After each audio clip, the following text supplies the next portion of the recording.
Hello, everyone, and welcome. My name is Jenna. I am going to begin our presentation today talking to you about attachment. So to begin, let's give a general definition of what attachment is. This is something that's established in the first few years of life and stays with you throughout adulthood. It is a relationship between a child and their caregivers. And it's really focused on safety seeking. So the child's own attachment needs are activated by threats or by stressors in the environment, and the child seeks closeness from their caregiver to feel safe. And there's a couple different styles of attachment, and they are created and they make up a state of mind, and then they are exclusively set around ages 3 to 5. So in infancy, right after birth, a baby learns how their parents are going to or are not going to respond to their various needs and how well the parents can provide comfort in times of distress. And babies also learn how they can be calmed by their parents, and then they can also experience joy with their parents. And ideally, we want this to happen, but there are a lot of different scenarios where this isn't always the case. So then when attachment develops in children, they are looking to seek proximity to maybe one or two specific people, and they're trying to establish a secure base. And that's going to be that one, maybe two people in their lives that they can always go to seek that comfort and that support in times of need. And without a secure base, the child can't really move on developmentally like we would hope that they could. And so there's this separation protest that can happen. So stress leads to an enhancement of attachment behavior, even when the source of stress in the attachment figure is there for themselves. And then when we move on to adulthood, there are continued behaviors and repetitions of various attachment styles. So this can look like sensitivity to signals, and then figuring out if we're detecting those signals correctly and appropriately, and we look for a timely response. So are you going to help quickly if somebody needs it, or are you going to take your time and kind of hang back, let them figure things out on their own? We look at cooperation and interference with various behaviors. So are you ready and willing and able to help when needed, or is there something that gets in your way? We look at physical and psychological availability. So sometimes various aspects of our lives don't allow us to respond to signals right off the bat. This can be from a physical standpoint as well as a mental standpoint. And then we also look at acceptance and rejection of various needs. So when we're adults, are there signals that we're getting that say, oh, this is something that I am willing to help out with, versus is there something that I just am not in the capacity to help and support? So there's a quote by a man named Daniel Siegel, who is a very prominent psychiatrist and has done a lot of work around relationships and attachment. So I'm going to read that all out for you right now. And he says, repeated experiences of parents reducing uncomfortable emotions, so that could be fear, anxiety, or sadness, enabling the child to feel soothed and safe when upset, become encoded in implicit memory as expectations, and then as mental models of attachment, which serve to help the child feel an internal state of a secure base in the world. So that's a lot of words.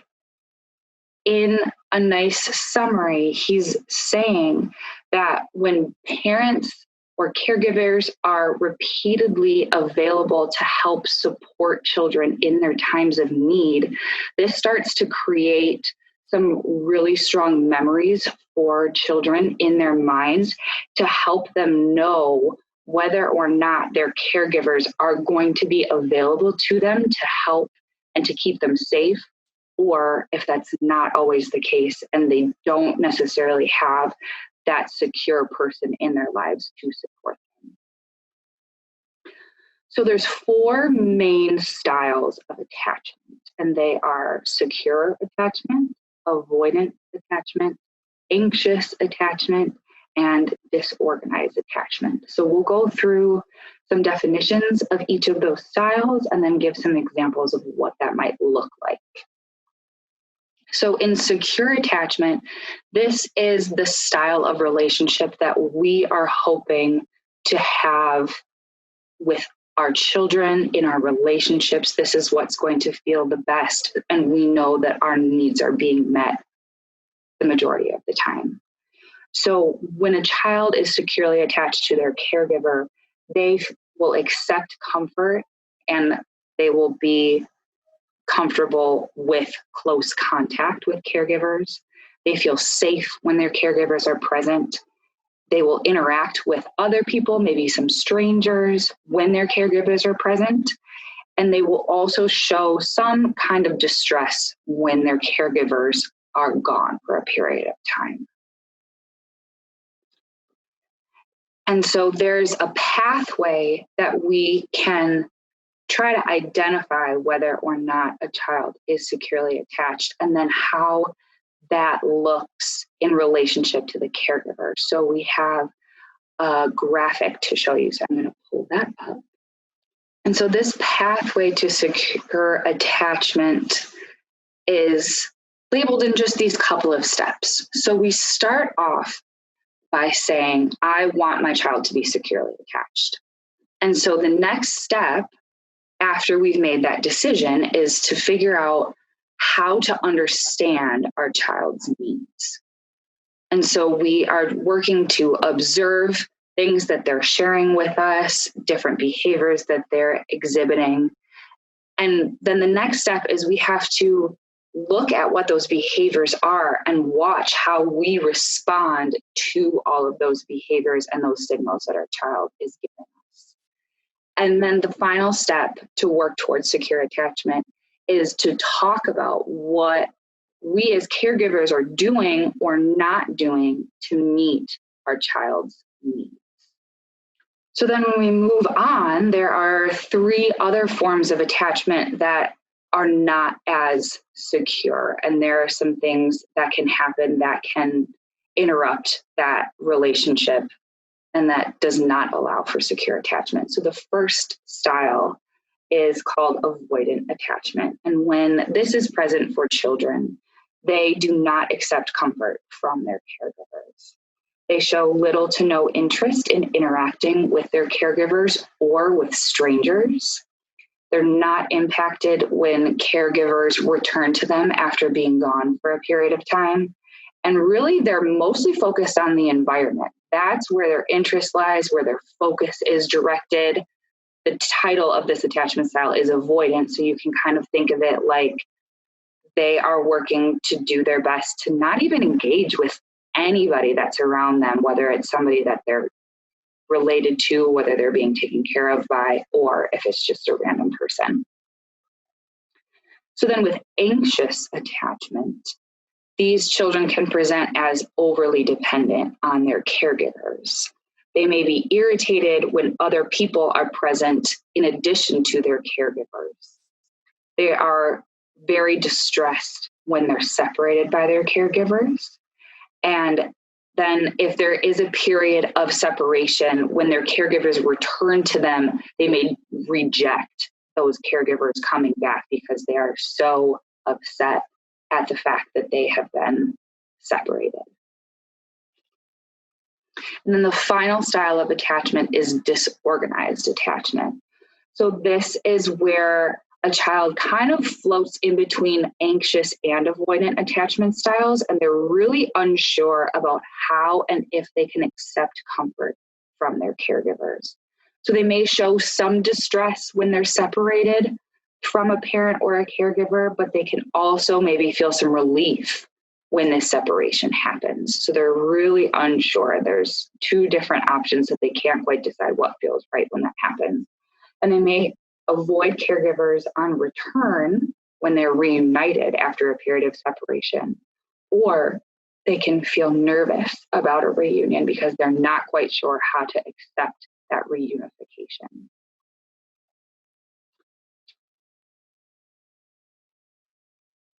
And so there are a lot of different examples for what can produce these disrupted attachment styles throughout the course of a person's life. So in infancy, disrupted attachment might look like a withdrawn child that's really sad or has a listless appearance.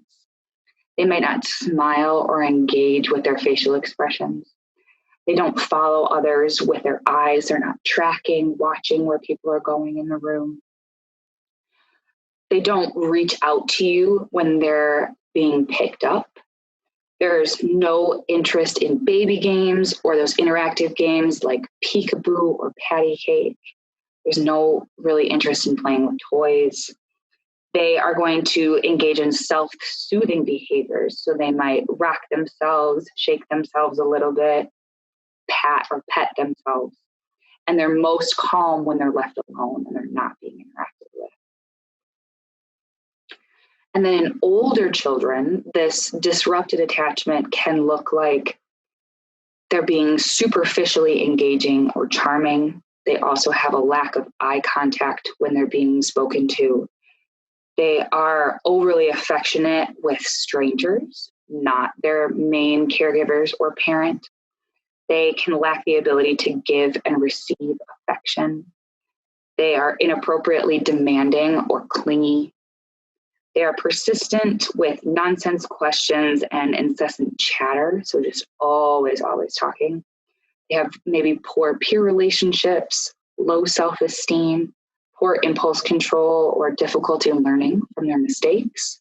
They may have abnormal speech patterns or abnormal eating patterns. And this can also look like a lack of age-appropriate coping and continued reliance on more rudimentary skills. So maybe if they're a 8, 9, or 10-year-old child, they might be looking to do things to help soothe or calm them that maybe something like a 4 or 5-year-old would be doing. They can also be unable to develop key competencies in their life. So this can be a variety of different things, spanning from taking care of themselves or their communication style.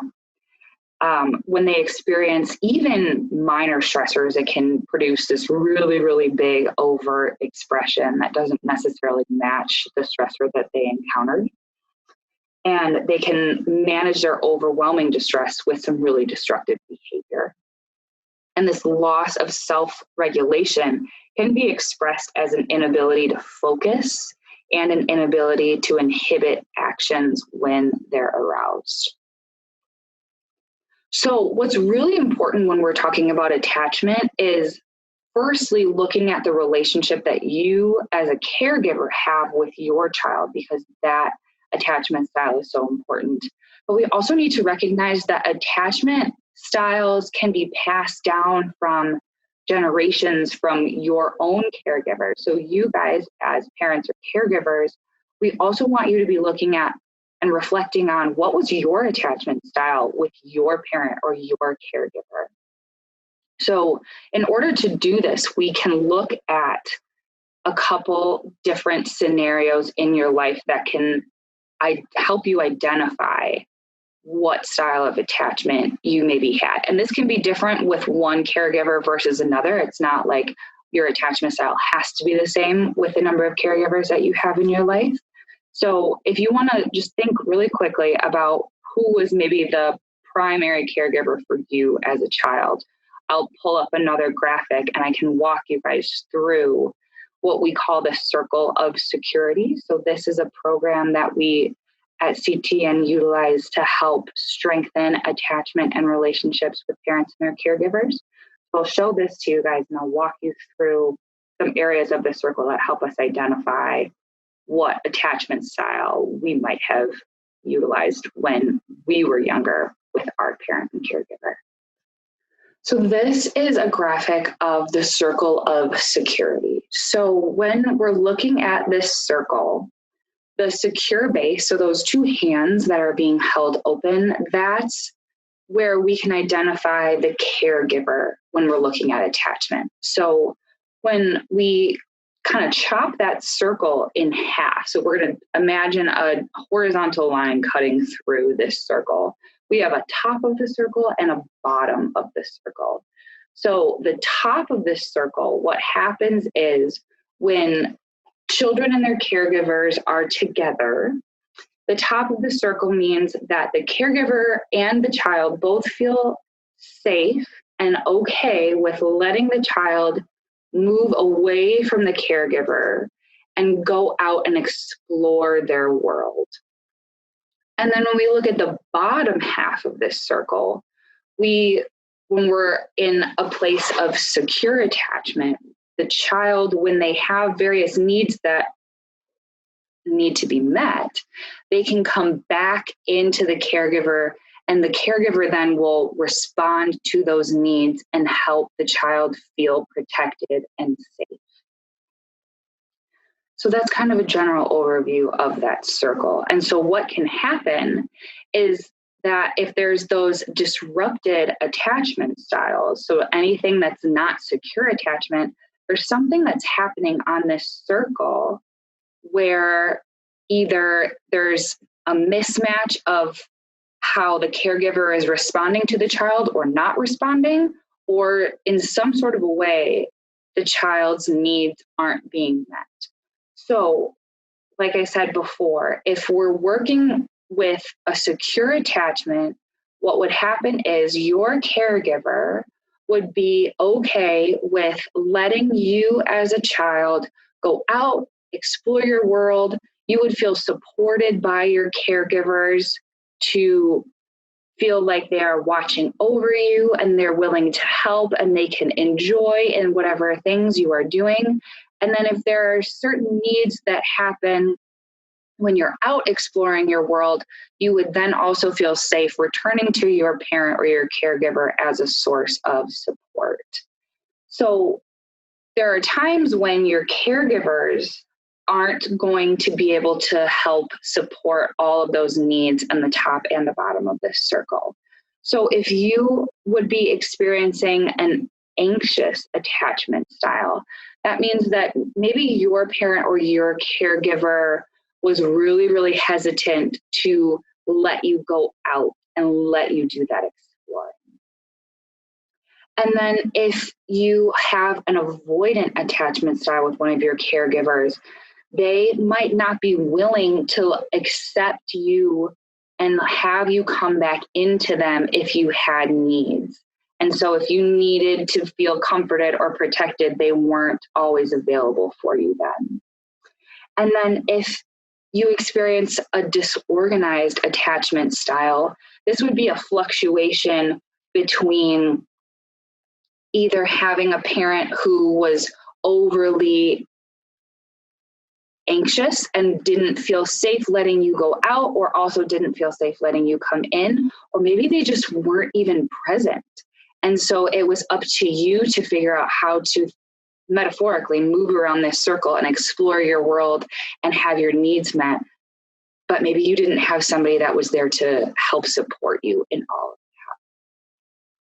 that. So that would be a really great thing for you guys to just take a minute or so to think about and reflect on your own attachment style with your caregiver. And then we want you to do the same thing and think about what is your current attachment style between you and your child or your children right now.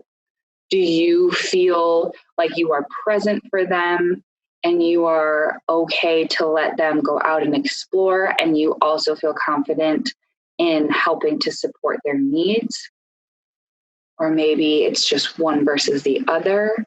This isn't about blaming or saying that you're doing anything wrong. It's just really, really good to have this awareness about where you feel comfortable in interacting with your child based on how they're presenting, and maybe what things you can continue to work on and support. And then we can move forward from there, because there's always ways that we can work to support and repair any of these relationships that might have been damaged in the past. So now that you guys have taken a couple of minutes to reflect on what your attachment style with your own caregivers might have been, and also what your attachment style with your children are, there's a couple other points that we like to think about when we're working to identify some of the things that might pose challenges in helping establish secure attachment in your various relationships. So one of the first things that we can talk about is called sharp music. And so simply put, if you guys know the theme song to Jaws, this is that really scary music that comes up and it maybe can create a sense of nervousness in you. You're kind of thinking, oh my gosh, what is happening? We're kind of using this as a metaphor because there are things that we're not always comfortable that we experience in our relationships with our children. And so sometimes some of these things come up and that can impede the way that we can protect and support our kids. So what happens when we hear sharp music when we're in relationship with our kids is there's this feeling of being afraid of meeting a need that's actually safe. So when this happens, can lead to your child feeling like they're being left alone with a feeling or an experience that they need to be able to understand and fully integrate into their lives, but they don't have that support from their caregivers because the caregiver is experiencing this sharp music telling them that something scary is happening, but in reality, it's actually safe. So this can be a number of different things. We can experience sharp music with a variety of different situations. And this comes about because of our own past experiences or because of things that weren't supported when we were children ourselves. So it's kind of been this learned behavior in us. And so what's really, really important, again, is to have more awareness about what might be something in my life that I experience in relationship with my child, where I feel this sense of, oh, this is too big for me. This is too scary, too overwhelming. I can't be there with them. But really, this is something that you can do, and you can be with them and help them support. So we want you to take a minute to think about what could be something that triggers your sharp music when you're with your child. And so another thing that can really help just improve our overall awareness of how we are in relationship with our children and how we support that secure attachment as much as possible are cues and miscues. So a cue is something that your child can do that shows you that they have a need. So really simply, this could be an infant crying when they need their diaper changed or when they're hungry. And a miscue is something or some behavior that your child does that hides a need. So this can be a little bit more tricky to kind of suss out and figure out what's actually going on, because the child could be presenting in such a way, maybe they have a really big anger response when they get hurt, but in reality, they're scared and they're in pain and they need some comforting. But instead of being okay with asking and seeking for that comfort, they're going to revert to anger instead. So that's a miscue. So again, we want you guys to take a minute to reflect and think about what is an example of a cue that your child shows you. And then what is an example of a miscue that your child gives you. And so the final point that I wanted to leave you guys with today is this concept of being with. And so being with is a state of mind, or it's an attitude of empathy. So when children learn to face and accept and share their feelings, this is so much easier for them when they have an adult that is available to be with them in all of their feelings. So simply put, if they are presenting as really angry or if they're presenting as really nervous, if you are with your child in those feelings, the children feel so much more comfortable in accepting and sharing their experiences. So the goal overall is to help your children develop healthy emotional capacities by letting others in and being with others. So that relationship of being together in those times where there's really, really strong feelings or there's a really big experience that they need help understanding, the goal is to have an adult present with them. And it doesn't really take a lot. Sometimes just your presence and sitting in silence can be a perfect example of being with. It can also be you sharing your own experiences of what might be happening. And that helps to normalize and give a open way of sharing for your own child to start to talk about what they're experiencing and how they're feeling. So this is a great way to start to help your children understand what's going on for them and know that it's going to be okay because they have a caregiver that's there to support